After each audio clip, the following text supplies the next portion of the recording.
वो प्रमाण आपके सामने आज प्रस्तुत करना चाहता हूँ। माननीय मुख्यमंत्री जी एक वाक्य कहते हैं, हर गलती सजा मांगती है। अब वो तो उन्होंने, मैं उन पर कोई तंज नहीं कसना चाहता, लेकिन वो अजमेर से एमपी रहे थे, हमारे दौसा से भी सांसद रहे थे, पीसीसी के चीफ रहे। उन्होंने घोटाले पेपर लीक को लेकर पैदल यात्रा की थी। वो बुरा नहीं माने पायलट साहब, आपके छालों के अजमेर से लेकर जयपुर तक कोई मेहंदी ऐसी लगा दी 10 जनपद ने, जो आप अब सड़क पर उतरना नहीं चाहते। आपने भ्रष्टाचार के खिलाफ या पेपर के खिलाफ नहीं, आपने किसी कुर्सी के लिए आंदोलन किया था, जो दुर्भाग्यपूर्ण है। क्या वो मेहंदी रंग लाएगी? वो मेहंदी तो जब सत्ता बदल जाएगी, जब निश्चित रूप से रंग लिया। मेहंदी लगी थी, उनके छाले हो गए थे। आपको लगता है कि वो जो युवाओं ने विश्वास जताया था, उस विश्वास पे कहीं ना कहीं खड़े नहीं उतर पाए, क्योंकि जो मांगी थी तो अभी भी अधूरी है? नहीं, वो तो कोई बात आपसे मेरे से पूछ सकते हो, बाद में पायलट साहब भी पूछ सकते हैं, आप ये कह गए आपने नहीं किया। 100% बात पूरी नहीं होती, लेकिन यहाँ तो पायलट साहब ने राजस्थान के युवाओं को निराश किया। हजारों की भीड़ थी, बड़ा उत्साह था। पेपर लीक की खोलने की शुरुआत मैंने की थी, क्यों धरना दिया था ना, घाट की गुड़ी पर हजारों लोगों को लेकर आया था। लेकिन आप छाप पायलट साहब को रहे, इसलिए छापरे को कोई एक और ताकतवर आदमी मिल जाए तो हो सकता है बेरोजगारों को न्याय मिल जाए, लेकिन ताकतवर व्यक्ति तो समझौता करके बैठ गए। ये दुर्भाग्यपूर्ण है, नहीं होना चाहिए।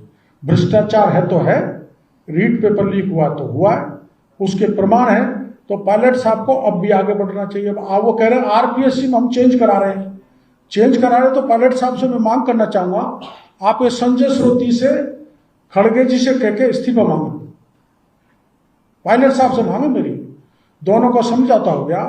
वो कह रहे हैं गहलोत साहब लंबे अनुभव वाले व्यक्ति हैं, ज्ञाता हैं, बहुत जानकार है, उनको प्रशासनिक अनुभव है, तो आप उनको सलाह दें। वो कह रहे हैं हम सब साथ चल के सरकार दुबई लाएंगे, तो आप दोनों मिलके, पायलट साहब और गहलोत साहब मिलके इन संजय श्रोती से छुट्टी करवा दो और इसकी जांच करवा दो। ये भी जेल में जाएगा तो मामला गहलोत साहब के घर तक पहुंच जाएगा। मेरा एक सवाल था कि 3 साल तक संजय पायलट मुद्दे उठाते रहे और कहाँ उठाया? अरे यार ऐसा क्यों करते हो, हम उठाते रहे यार, ऐसे तो मत मारो यार। यात्रा करी और पांव के छालों की दुहाई दी, अब ये मैनेज हो गए तो क्या? नहीं, मैं ये नहीं कह रहा मैनेज हो गया ना, आप वो पायलट साहब को मैं नाराज नहीं करना चाहता, क्योंकि वो हम एक ही जिले के नेता हैं। वो दौसा से, वो भी रहे, मैं दौसा से रहा हूँ। नहीं, वोट बैंक नहीं, एक ही जिले के हम नेता हैं, हम खिन्न नहीं करना चाहते। मुख्यमंत्री के सामने सरेंडर कर दिया है। मुख्यमंत्री ने कहा था ना कि नालायक और निकम्मा है, तो क्या उसमें मोहर लग गई? आप क्या सोचते हैं? ना, वो नालायक नहीं है पायलट साहब, वो लायक है, तभी तो गहलोत साहब ने समझौता कर लिया। पायलट सरेंडर नहीं हुआ, गहलोत साहब सरेंडर हुए। कैसे नालायक और गद्दार को पार्टी में ले लिया? वो तो कहते थे होगा ही नहीं, आना हो ही नहीं सकता, इनको बाहर जाना पड़ेगा, इनको रगड़ाई करनी पड़ेगी। बिना रगड़ाई करके दोनों समझौता करके बैठ गए। इसलिए दोनों राजस्थान के बेरोजगारों के साथ न्याय नहीं कर रहे, न भ्रष्टाचार के खिलाफ लड़ाई लड़ना चाहते। हम दिल्ली से योजनाएं यहां राजस्थान में भेजते हैं, लेकिन यहां जयपुर में कांग्रेस का पंजा उस पर झपटा मार देता है। कांग्रेस को राजस्थान के लोगों की परेशानी से, आपकी दिक्कतों से कोई लेना देना नहीं है। लेकिन राजस्थान में जब से कांग्रेस सरकार आई है, इन्होंने क्या किया? 4 साल से पूरी कांग्रेस पार्टी और सरकार बस आपस में लड़ रही है।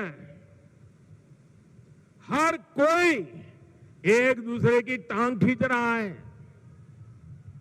अपने अपने गुट को मजबूत बनाने के लिए खुलेआम सौदेबाजी हो रही है।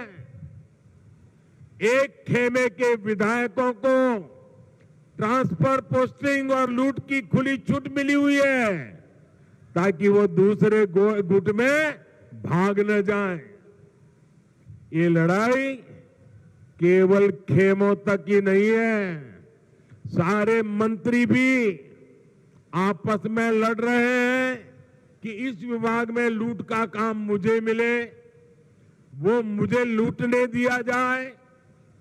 इस विभाग का काम उस विभाग को क्यों दिया गया, इस मंत्री कमीशन उस मंत्री के पास कैसे चला गया। पूरी राजस्थान सरकार इसी खींचतान में लगी पड़ी है।